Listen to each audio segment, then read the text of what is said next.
Assalamualaikum warahmatullahi wabarakatuh. Waalaikumsalam Waalaikumsalam warahmatullahi warahmatullahi wabarakatuh. warahmatullahi wabarakatuh. Alhamdulillah pada kesempatan hari ini kita akan membahas terkait dengan financial risk tolerance. Jadi di sini perlu teman-teman ketahui bahwasanya risiko itu ada banyak pembagiannya.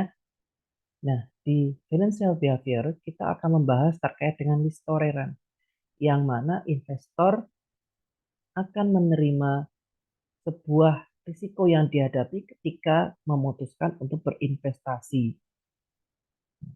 Apa itu risiko?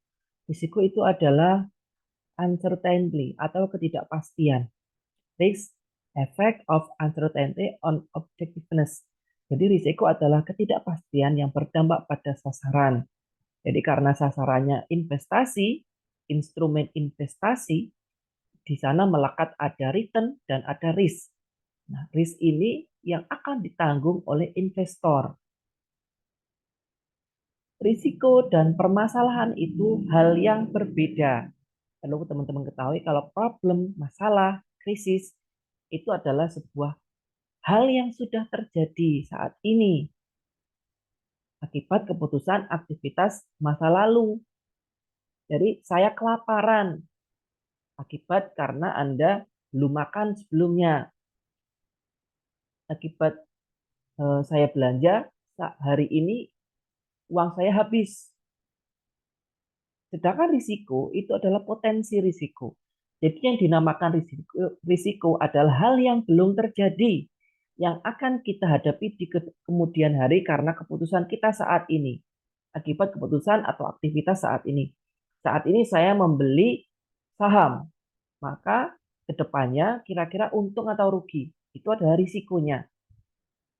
Jadi kalau permasalahan adalah past, sudah terjadi, kalau risiko adalah future yang akan kita hadapi. Nah, risiko ini ada banyak. Kira-kira apa aja tipenya? Ada market risk, exchange rate risk. Kalau market pasar, jual belinya, kita tidak bisa mengatur nilai tukar rupiah, perkreditan, inflasi, suku bunga, politik, dan sebuah kondisi negara itu kita tidak bisa mengendalikan. Rata-rata adalah sebuah kondisi makro yang tidak bisa kita atur. Nah, memahami toleransi risiko. Apa itu toleransi risiko? Toleransi risiko adalah kesediaan investor untuk menerima risiko. Jadi ketika saya memutuskan untuk membeli saham, maka saya bersedia untuk menanggung rugi dan untungnya. Hal ini terkait dengan kepemilikan portofolio investasi investor atau perkiraan kepemilikan mereka dalam portofolio investasi mereka, khususnya alokasi aset atau campuran aset mereka. Jadi kalau misalkan Anda beli emas saat ini, efek atau dampak yang Anda terima itu adalah kalau tidak untung ya rugi. Bagaimana toleransi risiko ditentukan? Toleransi risiko ditentukan dalam dua cara utama. Yang pertama dapat diturunkan dari usia investor dan kepemilikan portofolio mereka saat ini. Yang kedua dapat ditentukan oleh investor yang menjawab pertanyaan spesifik mengenai demografi investor, karakteristik, kebiasaan belanja, riwayat, dan pengalaman investasi. Jadi hal ini adalah subjektif banget bagi kita. Jadi kita tidak bisa mematok toleransi risiko antara si A dan si B itu sama.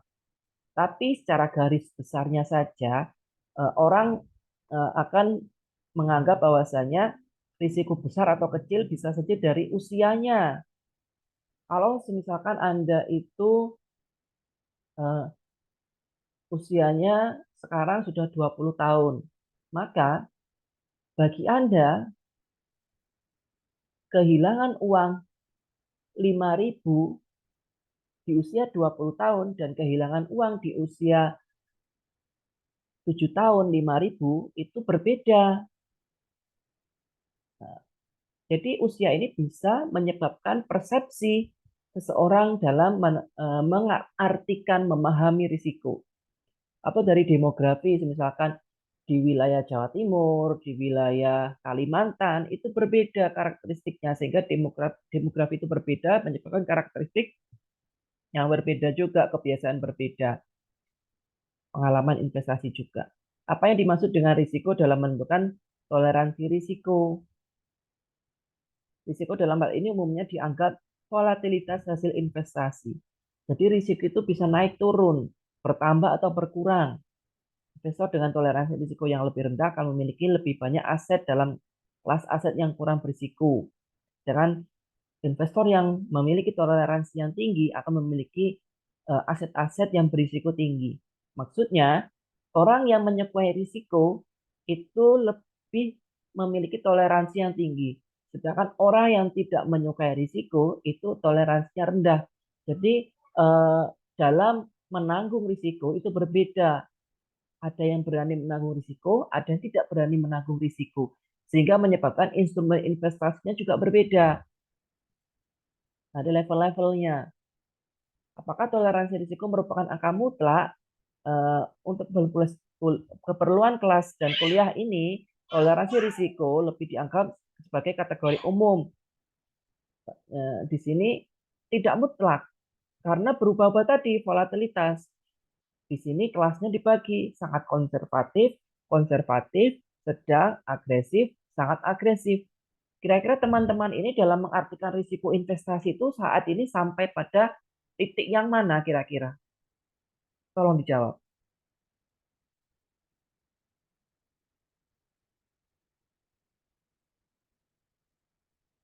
Bapak. Kalian mengartikan investasi itu sesuatu yang menakutkan atau biasa saja atau sesuatu yang menantang. Sesuatu yang menantang, Pak. Karena di dalamnya itu bisa di dalamnya mengandung unsur yang bisa merugikan, juga berujung bisa mendapat pendapatan yang lebih begitu, Pak. Nah, kalau menantang berarti itu Anda nanti agresif dan sangat agresif.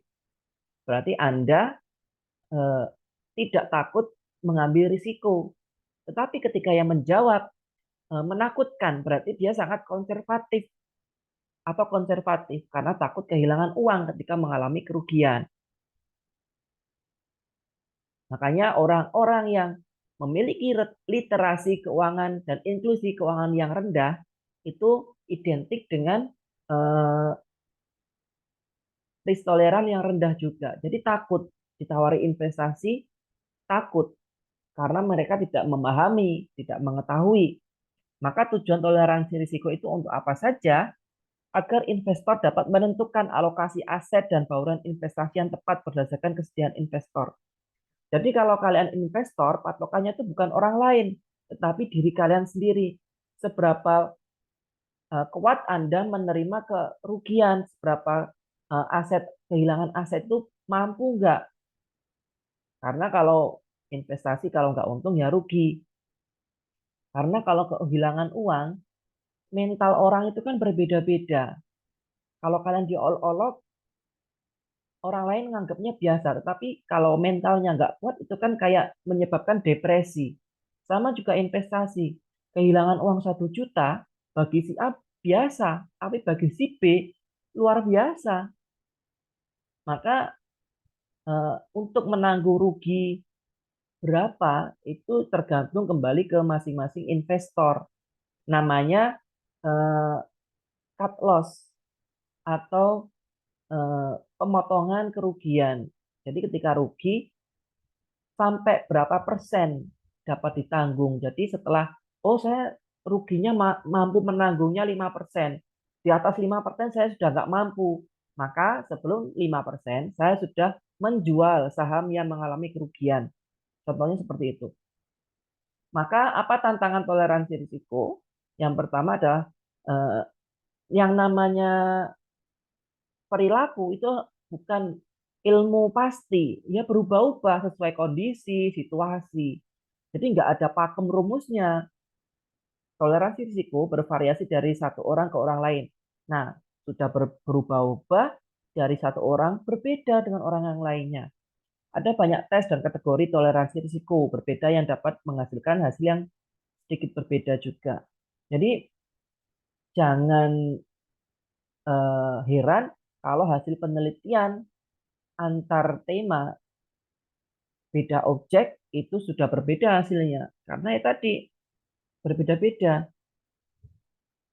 Ada banyak tes toleransi risiko berbeda yang tersedia secara online. Banyak diantaranya lebih untuk menjual produk investasi daripada benar-benar membantu orang mendalami bagaimana mereka harus menginvestasikan aset mereka. Nah, banyak sekuritas itu lebih mendoktrin terkait untuk membeli produknya, bukan mengedukasi risiko yang melekat pada instrumen investasinya. Untungnya kami tidak menjual apapun. Sebagai dosen ya nggak jual, kamu harus beli saham ini loh. Kan tidak.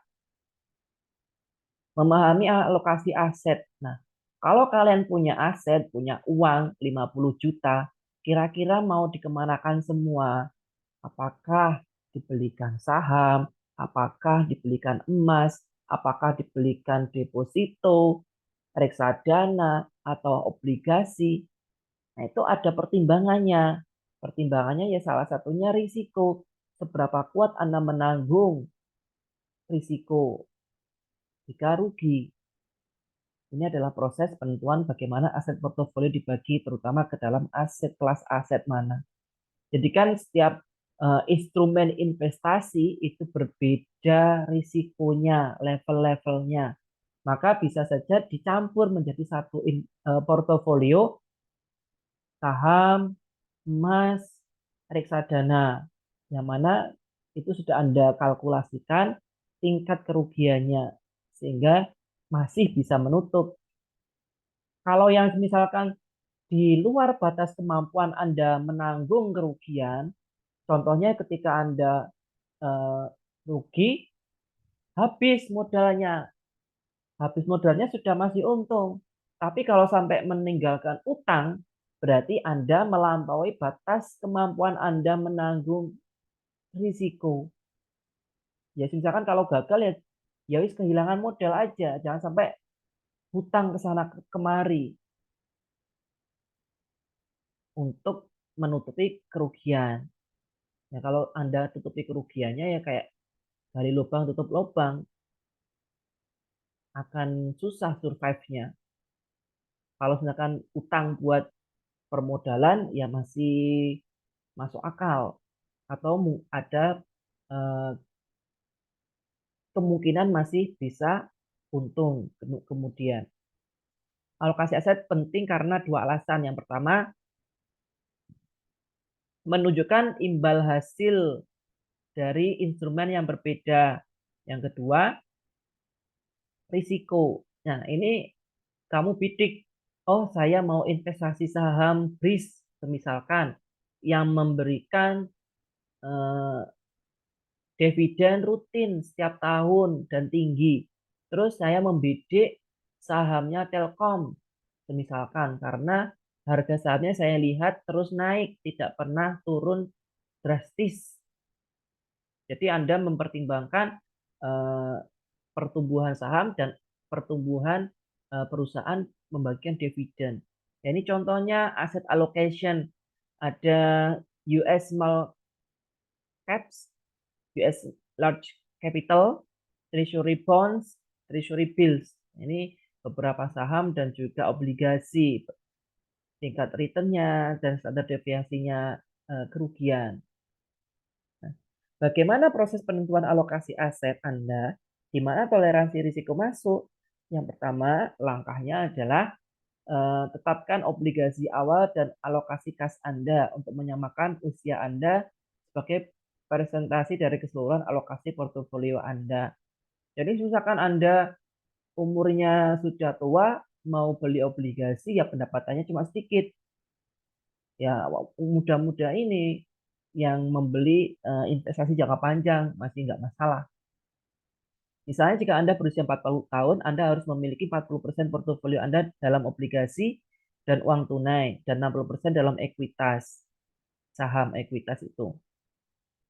Terus misalkan sudah nggak bekerja, maka Anda harus mendapatkan pendapatan Maka ya untuk yang jangka pendek mendapatkan pendapatan itu kan dari saham trading. Kalau misalkan obligasi ya bisa saja per periode. Yang kedua, ikuti tes toleransi diri. Berdasarkan hasil Anda akan menyesuaikan alokasi tersebut untuk memperhitungkan toleransi risiko individual dan menghasilkan campuran aset yang sesuai risiko. Nah, jadi pembelajaran 16 dari situs Vibe. Jadi Anda harus mengenali diri Anda. Kira-kira sampai batas mana Anda bisa mengambil risiko, menanggung risiko. Nah, contohnya kaitan risiko dengan demografi. Anda usianya berapa saat ini? Ya kayaknya yang kelima ya. 24 dan di bawahnya ya. Ada yang lebih? Ya, ya di nomor 5 itu Pak, kebanyakan. Kebanyakan ini ya. Nah, apa dampak usia terhadap risiko? Semakin muda Anda pada umumnya, semakin besar keinginan Anda untuk mentolerir risiko. Tadi dikatakan investasi itu menantang karena usia Anda masih muda. Jadinya pertimbangan kerugiannya itu masih sedikit. Tapi kalau misalkan sudah 40, 50, yang dipikirkan banyak. Kalau saya rugi, anak saya nanti makan apa, aset saya hilang. Kalau kita masih muda kan masih enjoy, belum misalkan belum ada keluarga yang kita jadi tanggung jawab. Jika Anda lebih muda, Anda memiliki jangka waktu yang lebih panjang, mengembangkan aset, mengambil lebih banyak risiko, investasi jangka panjang di pasar keuangan. Jadi waktu Anda muda, waktunya itu lebih banyak. Kekuatannya memikir juga lebih enak. Kalau sudah tua itu buat mikir itu kadang sudah mudah capek, gampang pusing. Jika Anda lebih tua, Anda tidak memiliki kemewahan itu dan harus berinvestasi dalam aset yang kurang berisiko. Jadi kalau misalkan Anda beli saham di waktu muda itu ya kapanpun Anda bisa buka, bisa analisis. Tapi kalau udah tua, banyak kegiatan, ya akan sangat susah untuk memantau pergerakan saham real time. Yang kedua ada risk and time horizon. Nah, time horizon, what is your investment time horizon for this money? Nah, kira-kira nanti eh, jangka waktu investasi Anda sampai kapan? Sebelum 1 tahun, 2 tahun sampai 5 tahun dan seterusnya. Ini juga akan menentukan instrumen investasi yang akan dipilih.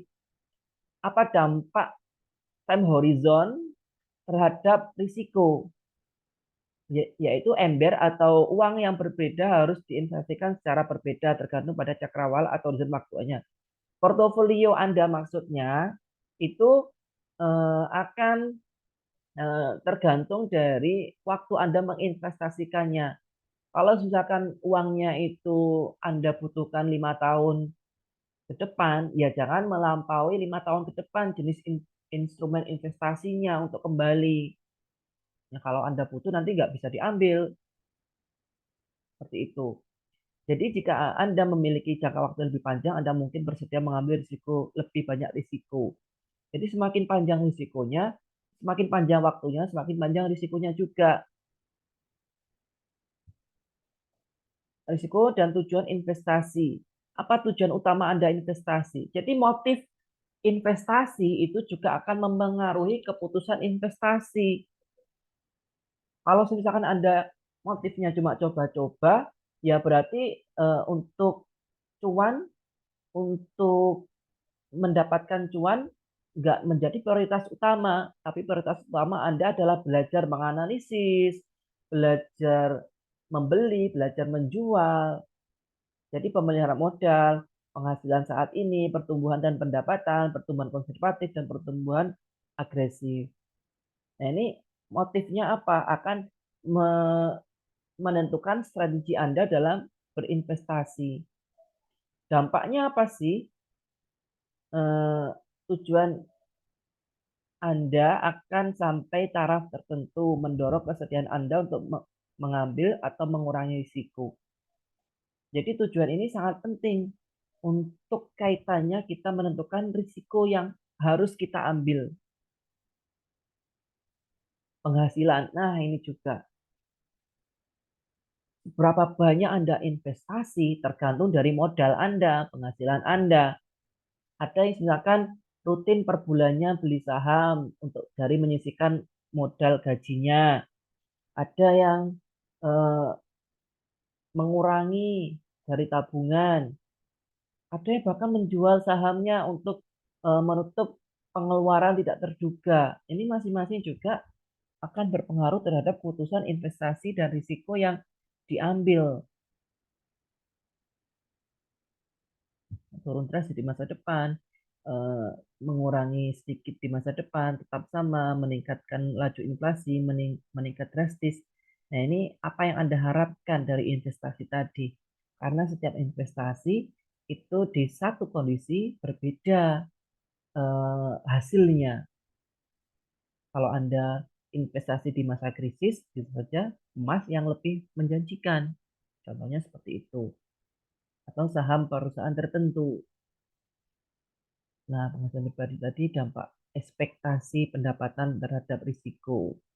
Ini Anda harus merealisasi risiko dengan ekspektasi Anda. Jangan terlalu tinggi ekspektasinya kalau risikonya cuma rendah. Dana darurat. Nah, ini teman-teman perlu alokasikan. Kadang ini kita terlalu berfokus pada dana healing dan refreshing, tapi lupa menganggarkan dana darurat. Padahal dana darurat itu kita gunakan sewaktu-waktu. Nah, ini ada nggak, cukup nggak menutup biaya selama 6 bulan, 3 bulan, atau 1 tahun dana daruratnya. Dana darurat itu bisa kita investasikan juga, tapi dalam instrumen yang mudah dijual kembali. Apa dampak dana darurat terhadap risiko?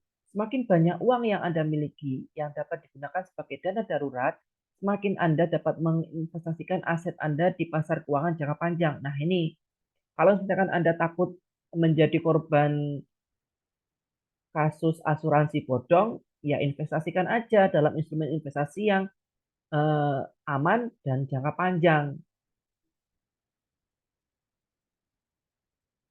Pengalaman investasi. Nah, ini pengalaman investasi itu akan mempengaruhi Anda dalam menentukan risiko yang dapat ditoleransi. Kadang kalau misalkan orang yang sudah trauma ketika rugi, nggak akan kembali lagi investasi. Tetapi orang yang untung, itu pasti akan investasi kembali. Dan ada orang yang rugi, ingin mencoba lagi, belajar dari kerugian kesalahannya. Jadi pengalaman investasi itu kemarin kan pada pertemuan-pertemuan sebelumnya bisa menimbulkan bias-bias, bias kognitif, bias emosi. Secara umum, banyak pengalaman yang dimiliki investor dengan pasar keuangan semakin besar risiko yang dapat mereka tanggung. Jadi mereka sudah mengetahui risiko-risikonya, jadi mereka nggak parno, nggak takut, nggak fobia. Jenis investasi juga mempengaruhi risiko yang dapat ditoleransi. Misalkan saya nyamannya itu menabung saja, saya nyamannya itu beli reksadana saja, maka itu jenis-jenis investasi itu akan berkaitan dengan tipe kita dalam merespon risiko, sehingga seberapa besar kita dapat mentoleransi itu sudah ada sesuai dengan risiko jenis investasi yang kita pilih beli. Terus ini misalkan pada saham dan reksadana yang agresif, hal itu menunjukkan bahwa mereka bersedia mengambil risiko yang banyak, yang lebih banyak. Nah, ini contohnya kalau saham itu yang paling berisiko karena berfluktuatif. Kalau misalkan Anda masuk ke saham, berarti Anda itu adalah tipe investor yang agresif.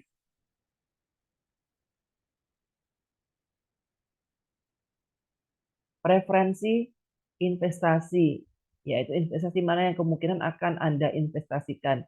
Investasi tersebut memiliki misalkan pengembaliannya berapa, berapa lama, pengembalian per tahunnya atau per periodenya, rata-ratanya. Terus dampaknya apa? Umumnya pengembalian yang lebih tinggi membutuhkan risiko yang lebih tinggi juga. high risk, high return, yang dalam hal ini kemungkinan memiliki pengembalian negatif selama beberapa tahun.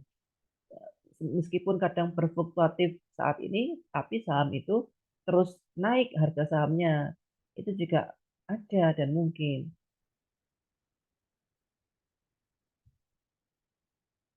Nah, ini contoh misalkan Anda mengkalkulasi dari poin-poin analisis evaluasi risiko pada dirinya sendiri. Nah, ini contohnya sangat konservatif, berarti dia hanya membeli obligasi atau surat utang, cashnya cuma sedikit, sedangkan sahamnya minus atau tidak sama sekali.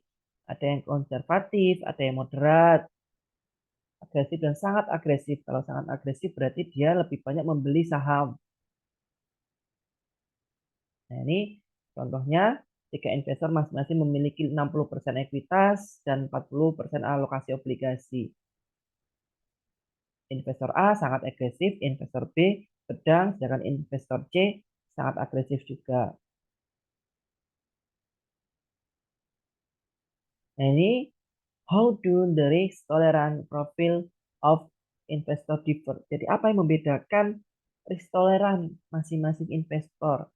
Pendapatannya, eh, bagaimana dia mempertahankan kekayaannya, pendapatan tetapnya, bagaimana yang kedua ini adalah volatilitas yang diharapkan, keseimbangan, bagaimana dia menerima risiko ketika risiko itu berfluktuasi, bervolatilitas.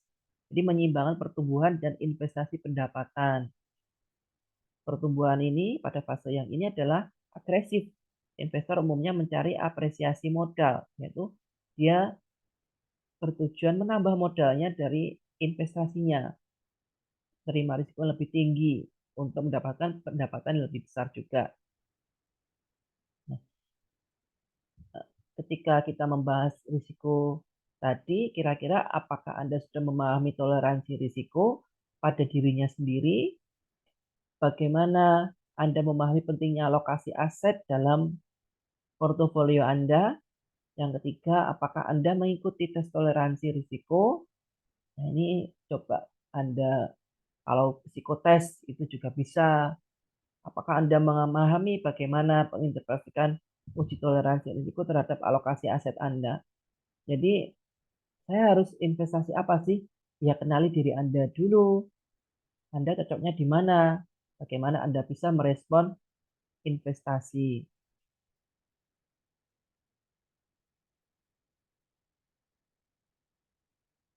Baik, itu tadi materi yang dapat saya sampaikan. Jika ada pertanyaan, bisa disampaikan. Terima kasih.